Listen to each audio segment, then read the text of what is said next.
Once I'm done drawing all of my patterns with pencil and then tracing them with Sharpie, I'm ready to color it in with watercolor pencils.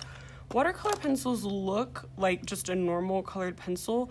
The only difference is that it has a little paintbrush logo on the side, so if you're ever not sure if you have the right kind of pencil, you can always check and see if it has that picture of a paintbrush. The other difference is that the lead inside of a watercolor pencil is water soluble, which means that when it mixes with water, it dissolves and turns into paint.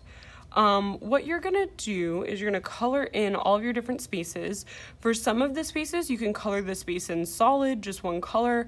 Other spaces, if you have different shapes and spaces created by your pattern, you wanna color those in different colors. You wanna honor your lines.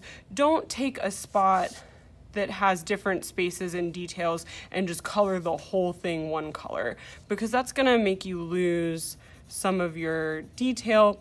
It's gonna make your artwork not look as interesting. When you're coloring with watercolor pencils, you have the choice of pressing down hard. That's gonna create a darker value or a darker shade when you paint over it. It'll also make it look brighter since we're using bright colors. You could also press down lightly, and that will also turn into paint. It'll just be a lighter shade of paint instead of a darker shade.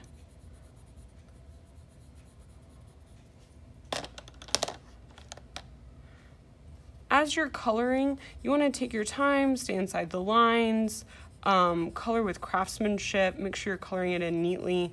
If you rush through this step, when you paint over the sections that you colored, it's only going to look more messy. You're not going to be able to make it look neater as you paint it in. When you are done coloring all of your Zentangles with the watercolor pencils, you are ready for the fun part. You're gonna take a brush and a cup of water, and you're gonna use that water to paint over your watercolor pencil. And as you paint, you can see, because that lead is water soluble, that color is gonna dissolve and turn into paint. This works the same as paint in terms of colors mixing.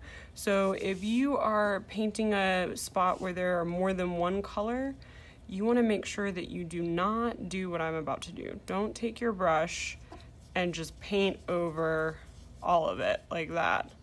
It's going to make all of your colors mix together, and it's going to probably not turn out the way that you were hoping it would. Instead, what you want to do, if you have a space that has different colors in it, you want to rinse out your brush, scrape off the extra water on the side of the brush, and then paint one color first.